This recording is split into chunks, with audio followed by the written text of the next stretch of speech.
নাস্তিক ইমরান বিন বশিরকে প্রশ্ন করেছিলাম, পবিত্র কোরআনে ভ্রূণ বিকাশের মোট 6টি ধাপের কথা বলা হয়েছে, যা বর্তমান আধুনিক বিজ্ঞান দ্বারাও প্রমাণিত।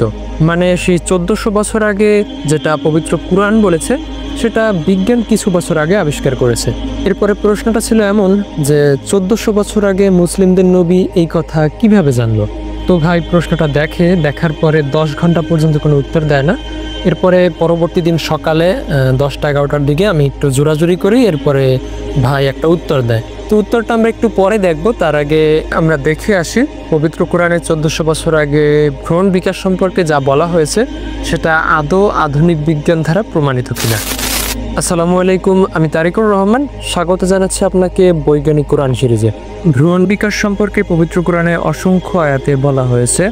তো আমি আজকে কথা বলবো সূরা আল মুমিনুন, এটা হচ্ছে 23 নম্বর সূরা, আয়াত নাম্বার 12 থেকে 14। তো এছাড়াও আরও অসংখ্য আয়াত আছে, সেগুলোর রেফারেন্স আপনাদেরকে আমি ভিডিওর কোনো একটা পর্যায়ে দিয়ে রাখব। তো আমি শুধু এই আয়াতটা নিয়েই আলোচনাটা করব। এখানে আল্লাহ পাক রব্বুল আলামিন বলে, আমি মানুষকে সৃষ্টি করেছি মাটির সারাংশ থেকে, তারপর তাকে একটি নিরাপদ স্থানে শুক্রবিন্দুতে রূপ দিয়েছি। অতঃপর আমি শুক্রবিন্দুকে রক্তপিণ্ডতে রূপান্তর করেছি, রক্তপিণ্ডকে মাংসপিণ্ডে রূপ দিয়েছি। অতঃপর মাংসপিণ্ডে অস্থি সৃষ্টি করেছি, তারপর অস্থিকে মাংস দ্বারা আবৃত করেছি। এরপর আমরা তাকে ভিন্ন সৃষ্টিতে রূপ দিয়েছি। অতএব আল্লাহ অতি উত্তম সৃষ্টিকর্তা। আপনারা যদি একটু খেয়াল করে দেখেন তাহলে দেখতে পাবেন এই আয়াতটায় মোট 6টা ধাপের কথা বলা হয়েছে।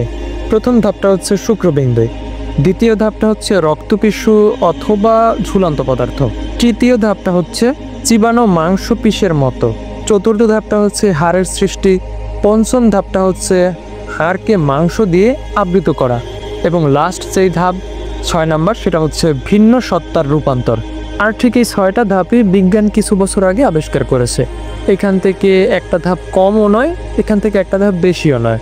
আর এই ব্যাপারে ডক্টর কিথ মুর, বিশ্ববিখ্যাত ক্যানাডিয়ান ভ্রূণ বিজ্ঞানী, বলেন, এই বিষয়গুলো সঠিকভাবে ভ্রূণবিদ্যার পর্যায়ক্রম বোঝায়, যেভাবে আমরা আজ মাইক্রোস্কোপ দিয়ে দেখি। এটা অসম্ভব হতো কোনো মানুষের পক্ষে এই তথ্য জানা। মানে তিনি বলছে এটা অসম্ভব হতো কোনো মানুষের পক্ষে এই তথ্য জানা, যদি না তা কোনো সর্বজ্ঞ উৎস থেকে আসে। এটা হচ্ছে বিখ্যাত ভ্রূণ বিজ্ঞানীর একটা মন্তব্য। তো আপনারা যদি চান এই বিষয়টা জানতে, তাহলে আপনারা গুগল করে দেখতে পারেন। এরপরে আপনারা বিশেষ করে চ্যাটজিপিটির কাছে যদি জিজ্ঞেস করেন, তাহলে কিন্তু আপনারা সঠিক ইনফরমেশনটা পেয়ে যাবেন আসলে কোন বিজ্ঞানী এটা বলেছে। আর এ দ্বারা কিন্তু কোরআনের অলৌকিকতা স্পষ্টভাবে প্রমাণ হয়ে যায়। তো এখন আমি যাব ওই বিষয়টাতে। নাস্তিক ভাইটা যেই উত্তরটা দিয়েছিল, নাস্তিক ভাইটা বলল এসব খুবই সোজা, গ্রিক দার্শনিকরা এসব জানতো।